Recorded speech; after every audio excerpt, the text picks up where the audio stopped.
Queria agradecer muito pela oportunidade de conversar com vocês hoje. É muito bom falar de ultrassom cerebral, é confortável para mim falar do meu dia a dia, então é bem gostoso. Então, muito obrigada aí por estar conversando com vocês hoje por um assunto que tanto eu gosto e tanto faz parte do meu dia a dia, né? Então, zero conflito de interesses. Bom, por muito tempo, né, ultrassom cerebral foi pensado que era impossível a gente conseguir acessar o parênquima, a hemodinâmica, né? O cérebro ele é uma calota rígida, então, por muito tempo, pensava-se que era impossível a gente avaliar o ultrassom cerebral. Mas com o advento dos probes, do software, das máquinas, tudo isso mudou. E sim, é possível, né? Então, o ultrassom hoje é disponível 24 horas por dia, é reprodutível, é não invasivo, é baixo custo. Ele fornece uma avaliação da hemodinâmica encefálica sem radiação, sem risco de transporte. Quem trabalha em UTI sabe o quanto muitas vezes esse paciente ele é cheio de derivações, né, cheio de catéteres, então o transporte não é fácil. Na grande maioria das vezes, agrega o valor adicional e tem um benefício de ultrassom. E eu te falo que isso aí é ultrassom como um todo, é que ele leva o médico mais próximo do paciente.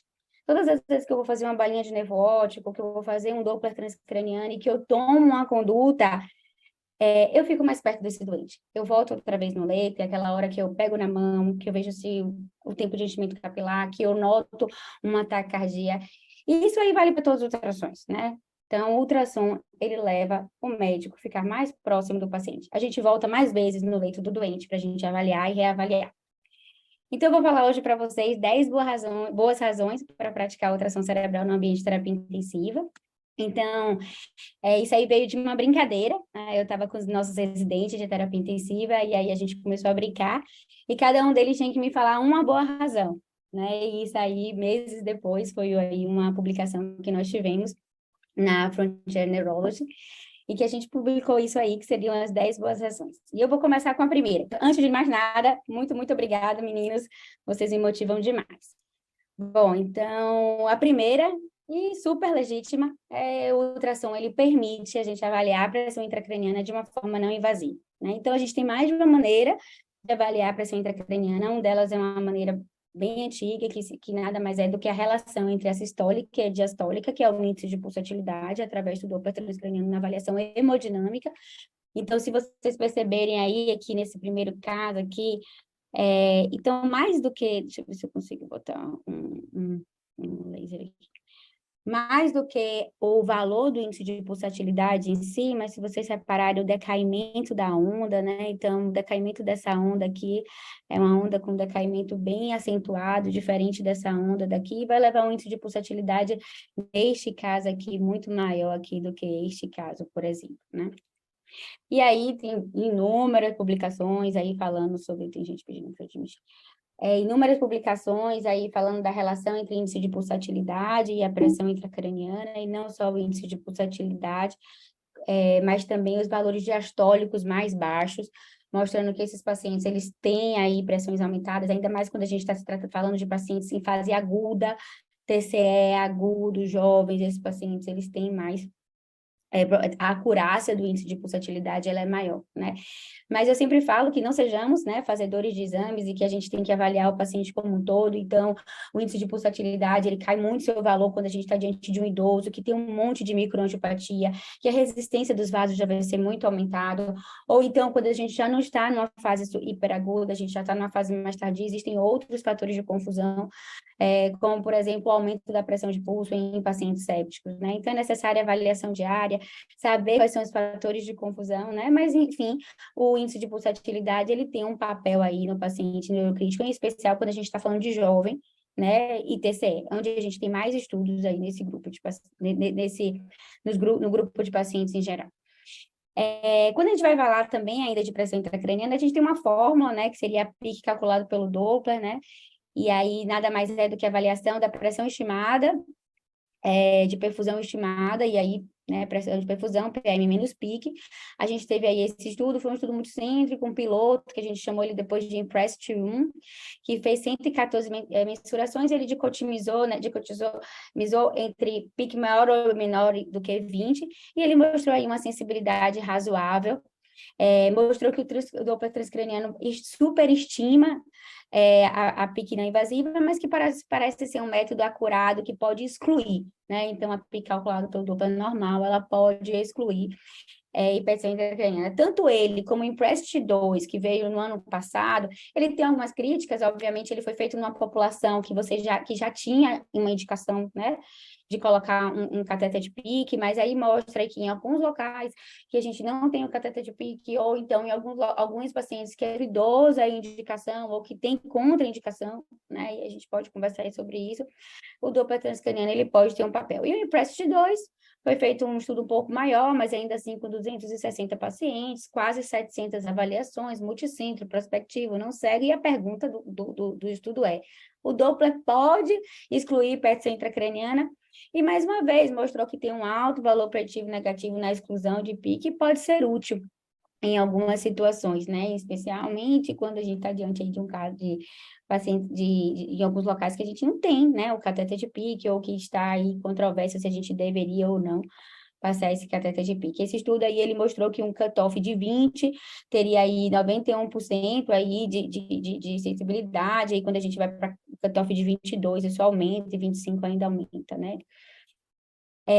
Bom, ainda falando de medidas de pressão intracraniana, é impossível a gente não falar da bainha de nervo óptico, e isso aí eu convido demais vocês a praticarem esse ultrassom, né, esse método. É um ultrassom com probe linear, extremamente disponível, não há, entendeu, UTI hoje, ou quase não há UTI hoje que a gente não tem esse ultrassom, né, então ele é muito mais tranquilo de fazer, a curva de aprendizado ela ainda é menor, então a técnica a gente coloca o probe linear sobre a pálpebra do doente, a gente visualiza o nervo de óptico, e aí o que a gente precisa? A gente precisa ter em mente que nós avaliação das estruturas, né? Então, quando a gente consegue ver muito bem o espaço subaracnoide, que é esse espaço aqui, né, todo trabeculado, e aí a gente consegue saber bem onde é que está a dura mater, então é justamente a distância de uma dura mater para a outra, que seria a bainha de nervo óptico. A bainha de nervo óptico é uma estrutura, né, que tem uma íntima ligação com o espaço subaracnoide, e tem aí uma íntima relação com a hipertensão intracraniana. Essas bainhas são nossas, que eu considerei aí bainhas bem medidas, onde eu fico muito confortável quando eu consigo visualizar as menídeas, então se eu consigo visualizar bem o nervo, consigo visualizar bem a imagem hiperecogênica, que aí é o espaço subaracnoide, e aí no final dessa borda hiperecogênica que a gente mede aí de uma bainha a outra. Esse paciente aqui tem até abalamento discoide, né? Então aí é também um sinal aí de hipertensão intracraniana. Bom, tem uma relação a bainha de nervo óptico com a PIC, e o grande problema da bainha de nervo óptico é que os estudos eles são heterogêneos, então você encontra mais de uma maneira de medir essa bainha de nervo óptico e o cutoff, né? Então, por muito tempo se usou o cutoff aí de 5,8,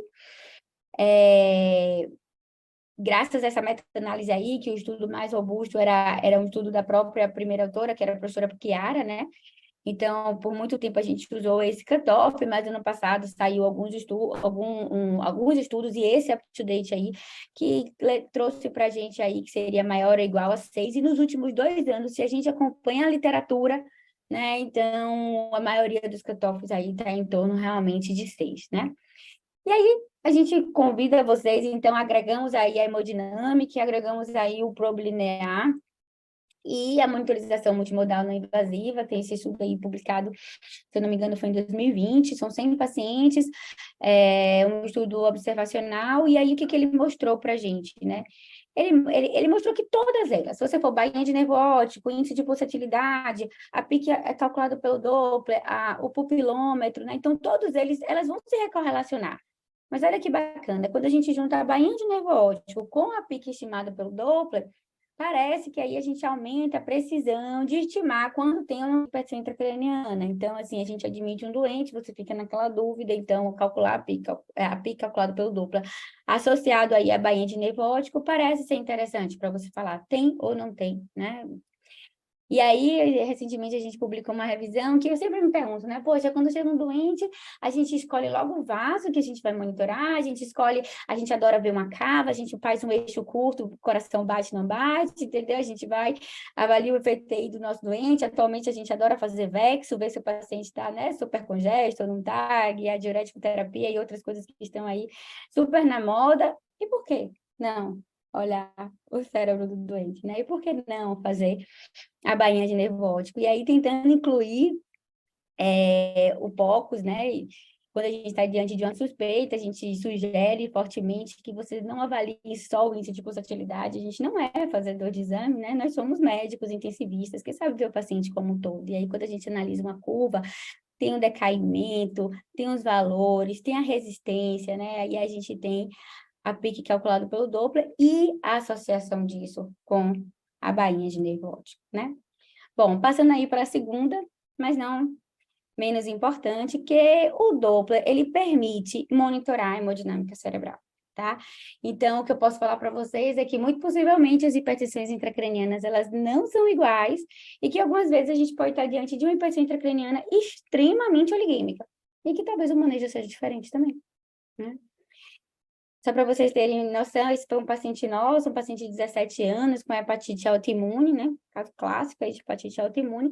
E quando a gente chegou, tinha aí uma história de hipertensão intracraniana aí super refratária ao tratamento inicial. E aí, quando a gente foi olhar, o paciente estava com a PM de 60, tinha sido tentado também fazer uma hiperventilação, ele estava extremamente oligêmico, com índice de pulsatilidade bem alto, né? Então, o CO2 é um metabólito ativo que vai mais, ele vai mais influenciar no fluxo sanguíneo cerebral, né? Então, assim, a medida do CO2, ela é muito importante. Então, talvez esse paciente muito oligêmico, levando aí uma redução do CO2, e com essa redução do CO2 e uma vasoconstrição, talvez não fosse tão interessante para esse doente. E esse paciente, a gente foi fazendo, nós mexemos em duas variáveis, tanto no incremento da pressão arterial média, também como aí a gente alterou o volume minuto dele, e as velocidades elas foram aumentando, e os índices de pulsatilidade eles foram caindo, né? E quando a gente chegou aí numa PM de 80, a gente já estava na velocidade de fluxo sanguíneo cerebral dentro da normalidade, o índice de pulsatilidade também, e a pressão intracraniana caiu, né? Esse outro paciente foi muito legal, um paciente com neurotoxoplasmose. Por que que eu ia monitorizar, né, uma pressão intracraniana de um paciente com neurotóxico, né? Ele estava ali no Glasgow 15, só que a gente tinha funcionado ele no dia anterior, e aí a gente não ia funcionar esse dia, só que eu falei, deixa eu fazer um Doppler num paciente com neurotóxico, né? E quando eu fui fazer a basilar dele, ele tinha a cefaleia, a queixa dele era mais, né, em região posterior, e quando eu insonei a basilar, eu tomei um susto, eu falei, nossa senhora, ele tá realmente muito oligêmico, né? Com índice de pulsatilidade em torno de 2,3, eu falei, vou funcionar esse doente, era um feriado. Eu resolvi funcionar ele, quando eu fui ver a pressão de abertura de 41. Aí eu falei, gente, vamos drenar. Eu deixei drenar, drenar, drenar, drenar. E depois, se você observar aqui, as velocidades já estavam em torno de 61, índice de pulsatilidade 0,84, né? Eu deixei aí uma pressão de abertura aí um pouquinho mais baixa. E aqui foi um paciente que ele não tinha índice de pulsatilidade aumentado, mas a gente estava com cateter de pique, ele estava extremamente hiperêmico, um paciente com trombose venosa cerebral, uma mulher. E aí as velocidades dele estavam muito, muito, muito aumentadas, né? E aí eu pergunto para vocês, eu deixo super em aberto, porque realmente eu não tenho literatura suficiente, mas será mesmo que a pressão intracraniana é igual para todos, o manejo é igual para todos, né? Será que todos nós calçamos o mesmo sapato, mulheres, homens, jovens, TVC, AVCH, TCE, será que realmente, né?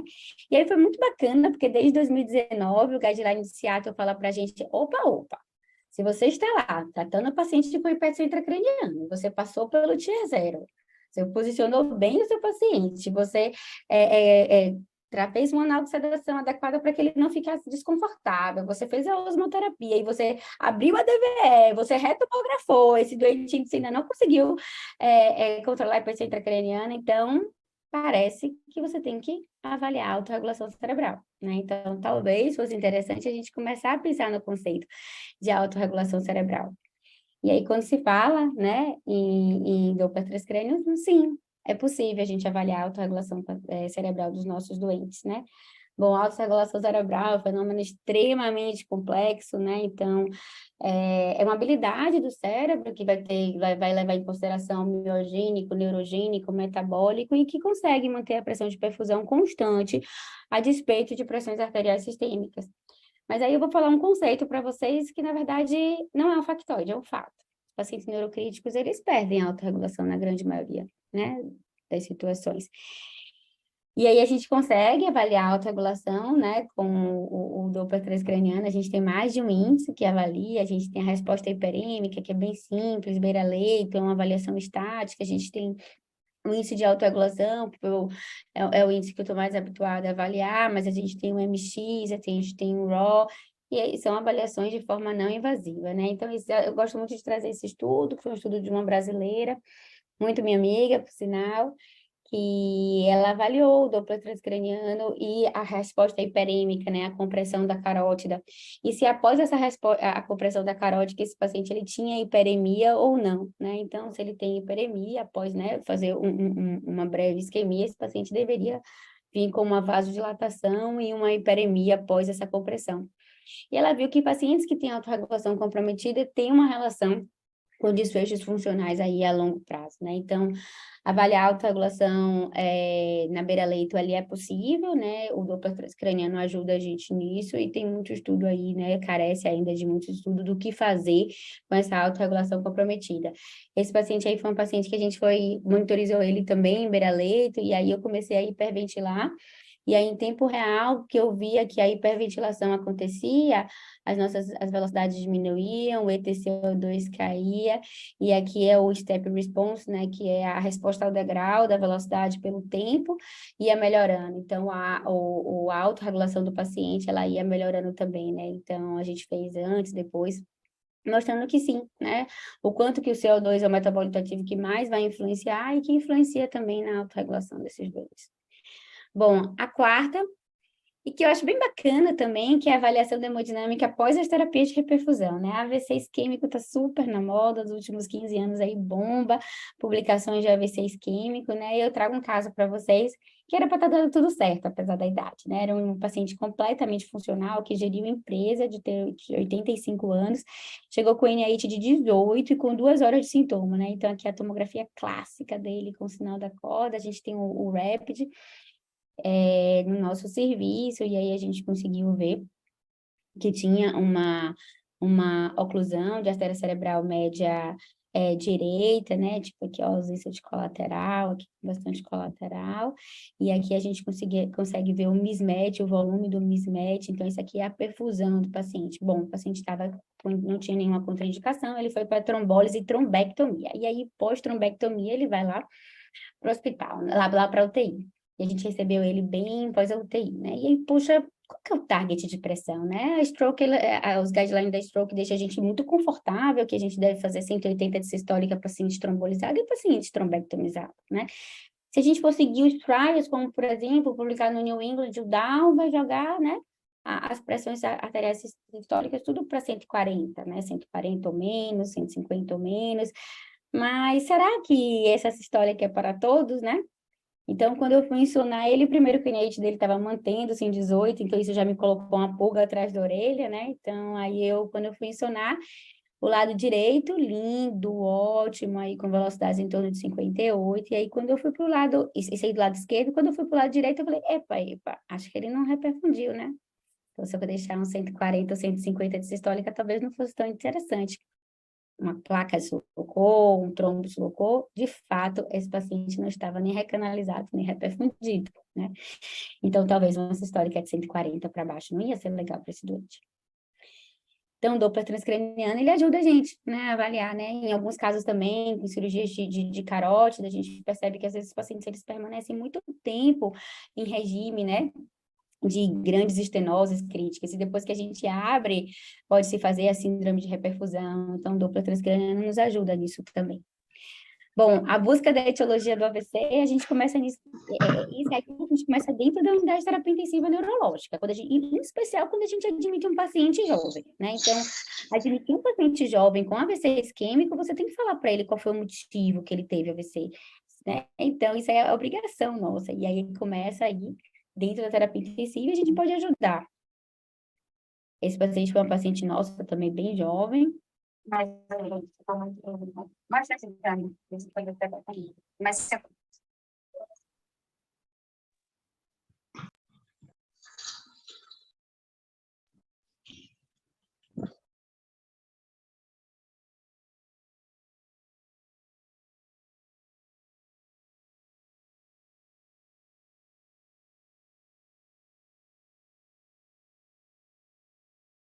poxa, 16 anos, AVC, artéria cerebral média, alguma coisa tinha, né? O menino tinha um super foramen oval patente, isso aí é uma busca, né, de shunt, de avaliar shunt direita e esquerda, então eu injetei na veia periférica do paciente, e quando eu vi, isso aí sou eu aí, quando eu vi, tinha um monte de bolinha saindo aí na circulação arterial, né? Então, o exame era positivo para shunt, quando a gente foi ver, no eco-TT, não conseguiu ver tão, o shunt, o FOP, mas no eco-TE aí conseguiu. Daí o paciente tinha realmente um forame oval patente aí considerável. Bom, monitorizar vasoespasmo, então aí sobra literatura aí sobre esse tema. Quando a gente está diante de uma velocidade aí maiores do que 200, a especificidade é muito, muito alta, mas a sensibilidade cai. Hoje a gente utiliza aí velocidades acima de 120, mas tem outras coisas que a gente tem que levar em consideração. Tem o índice de Lindegard, que nada mais é uma relação cerebral média pela artéria carótida interna, que consegue diferenciar vasoespasmo de hiperemia. E, além disso, a gente pode também, né, avaliar, poxa, aumentou 50% da nossa avaliação em 24 horas, esse paciente aí tem chance aí de fazer um vasoespasmo, né? Às vezes a gente faz algumas terapias, por exemplo, com milrinone, esse paciente foi um paciente nosso que a gente colocou milrinone, e aí foi avaliando a queda aí da, das velocidades, né? Querendo ou não, o milrinone, a gente até fez uma revisão recente sobre isso. Eu sei que tem o Mills-Span, que foi um estudo que saiu no Neurocritical Care do ano passado, mas que é um estudo também objeto de muitas críticas, né? Um before e after. A gente ainda precisa mais de estudos aí para saber o que, que a gente faz bem com o milrinone aí no contexto de vasoespasmo. Então, o Doppler, ele ajuda a gente a monitorar esses pacientes. Bom, a sétima, ele é útil na avaliação da hidrocefalia, né? Então, esse é bem interessante. Dessa vez a gente vai usar o probe de eco, não mais o probe linear, a gente vai usar o probe de eco e a gente começa a identificar os planos, né? A gente começa pelo mesencéfalo, que é o primeiro plano, e aí, quando a gente faz 10 graus para cima, a gente consegue avaliar 10 graus para cima, a gente consegue avaliar o diencéfalo, que é o terceiro ventrículo, e depois, quando a gente faz mais 10 graus para cima, a gente pega, então, o plano ventricular. Tudo bem, esse está fácil, esse paciente estava craniectomizado, mas esse não, tá? Então, quando a gente tem o software do Doppler, esse paciente foi um paciente que eu retirei a DVE dele, foi um TCE moderado, e aí, quando a gente retirou a DVE, a gente ficou monitorizando, né? Então, aqui vocês encontram aqui, é, aqui a medida do ultrassom, né? Esse aqui foi a medida aí que a gente depois repetiu a tomografia dele. Mas muitas vezes a gente deixa de levar o paciente, da gente transportar o doente, né? E algumas vezes também, essa paciente aqui foi uma paciente que a gente teve com HCA bem grave, a gente ficou monitorizando, foi na época do Covid até, então o transporte era mais difícil, então a gente ficava monitorizando ela até o momento que realmente o ventrículo ficou muito mais bojudo, e aí esse paciente foi para o centro cirúrgico sem passar até pela tomografia para reposicionar a DVE. A gente tinha, ela fez a ventriculite, teve que retirar a DVE e tal. Enfim, a gente consegue minimizar bastante transporte na neuro-UTI, monitorizando os pacientes pós-retirada de DVE, né? E tem algumas coisinhas na literatura, muitos relatos de caso, algumas séries aí também de caso, sobre que o ultrassom, ele é muito mais curva de tendência, né, do que o número em si, né? Até porque a hidrocefalia a gente precisa avaliar, né, outras questões, né? Se a gente tem sulco, se a gente não tem sulco, se a gente tem sinais de hipertensão intracraniana, do que só a ventriculomegalice. Bom, oitavo, a gente consegue identificar hematomas, né? Então, esse aí foi um paciente no pós-operatório de correção de aneurisma e evoluiu com anisocoria, uma VCH, ao septal esquerdo, estava bem estável, e aí a gente conseguiu pegar essa imagem hiperecogênica aí, que não dava para levar para a tomografia, né? Então, esse estudo é um estudo até do HC, um dos primeiros estudos, né, brasileiros aí comparando a presença do hematoma com as tomografias. Então, assim, é possível, principalmente quando a gente pega ali, avalia esses planos, você começa sempre pelo mesencéfalo, depois você vai para o terceiro ventrículo e ventrículo lateral, né? Então, quando o paciente está craniectomizado, eu adoro fazer do lado da craniectomia e adoro fazer do outro lado, né? Acho que isso aí é uma excelente forma da gente treinar. Bom, o nono, e que realmente eu tenho muito interesse, né? A gente adora falar de disfunção neurológica, a disfunção neurológica tem um impacto sustentado em mortalidade de 28 dias, em mortalidade pós-alta de UTI. Então, eu acho que o Doppler é possível você monitorar pacientes críticos, né? Então, isso é uma grande área, assim, que eu acho que vale muito a pena pesquisar. Esse foi um estudo que a gente publicou em 2019 na Choque, mostrando que os nossos pacientes que tinham choque, aí na grande maioria eram sépticos, eles tinham uma autorregulação comprometida e isso estava relacionado com o Doppler, com o SOFA, né? Aí eu não consigo responder para vocês, a gente tem muitas perguntas, eu acho que isso é o mais gostoso, né, de praticar ciência. Isso é um marco, esse é um gol, né? Isso aí é um marcador de disfunção. Esse outro trial a gente fez em pacientes com balão intraórtico, a curva do balão intraórtico é extremamente aberrante, né? Isso há impacto, não há impacto. A gente mostrou que na grande maioria dos pacientes não tem impacto, entretanto, quando a gente vê curva reversa, né? E o Doppler transcraniano, ele permite que a gente avalie não só o padrão da curva, se a gente tem microembolias, a gente sabe que as microembolias nesses dispositivos, tanto o Doppler quanto o ECMO, ela está aí relacionada com delírio e outras alterações neurológicas, né? Então, acho que aí é uma grande área de pesquisa aí que a gente pode se perguntar. Ano passado, quando a gente, na verdade foi ano retrasado, quando eu estava lá imersa, onde a UTI neuro foi fechada e eu só tinha pacientes com Covid, pacientes pronados, eu falei, poxa, será que eu conseguiria eu deixar alguma coisa aí no PubMed de tudo que eu estou vivendo, né? Então, será que eu conseguiria? Minha pergunta primeiro foi essa: é possível eu monitorizar os pacientes durante a prona, né? E eles acordavam muito loucos, e eu queria saber como é que estava a hemodinâmica encefálica dele, né? Então, a gente começou a monitorizar os doentes, e a gente teve aí uma autorregulação muito comprometida. A gente já teve a oportunidade de estudar alguns grupos de pacientes na UTI, e a gente encontrou que a autorregulação estava bem baixa, e que ela permanecia baixa aí na posição prona. Então, parecia que a posição prona não tinha tanto a interferência, não, mas aquelas ventilações, as nossas ventilações que a gente tem que fazer, que é extremamente, em alguns casos, agressiva, e tem que ser mesmo, pode ter impacto aí, assim, no cérebro, né?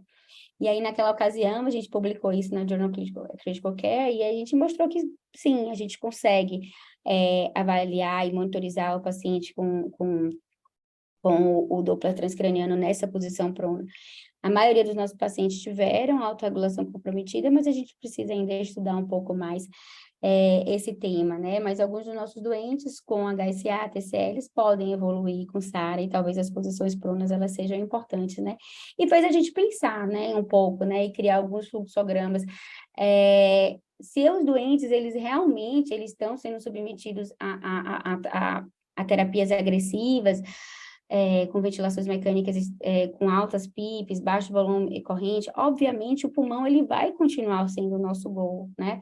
Mas se esses doentes eles estão tão comprometidos aí do ponto de vista hemodinâmico cerebral, será que não vale pelo menos a pena a gente revisitar as nossas estratégias, né? Então fica aí as perguntas, né?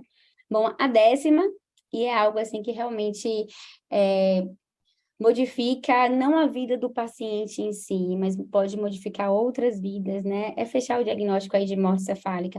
Quando a gente está com um paciente com morte cefálica, esse paciente, para mim, é o paciente do plantão, tá? Ele pode salvar inúmeras vidas. Então, a gente abrir e fechar o protocolo dentro do tempo, a gente realizar um Doppler transcraniano, que é muito mais fácil, beira-leito, do que a gente esperar um eletroencefalo chegar ou transportar esse paciente.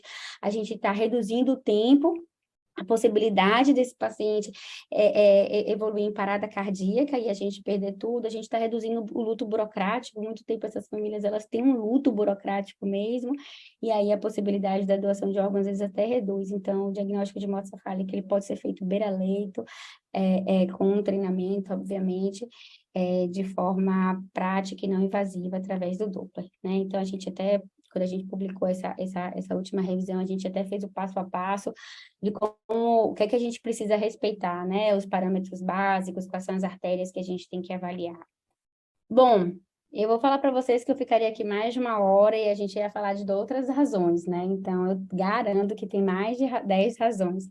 É uma ferramenta muito útil, ela é multifacetada, o treinamento é preciso. É bem legal que esse treinamento já está até publicado na literatura. Então, assim, o básico é você pegar a ultrassom e conseguir ver uma cerebral média, né? E aí a gente tem o básico plus, que a gente tem a bainha de nervo óptico, e aí até o que a gente chama de avançado. Bom, e só para falar para vocês que eu não minto, tá lá.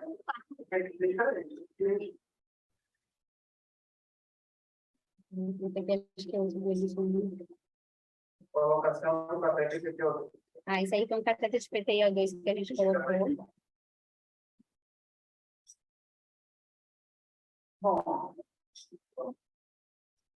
Bom, quando eu estou um pouco à toa, eu ainda consigo entrar no centro cirúrgico para colocar cateter de DVE e PTO2 com o pessoal da neurocirurgia. Bom, obrigada, pessoal. Acho que era isso.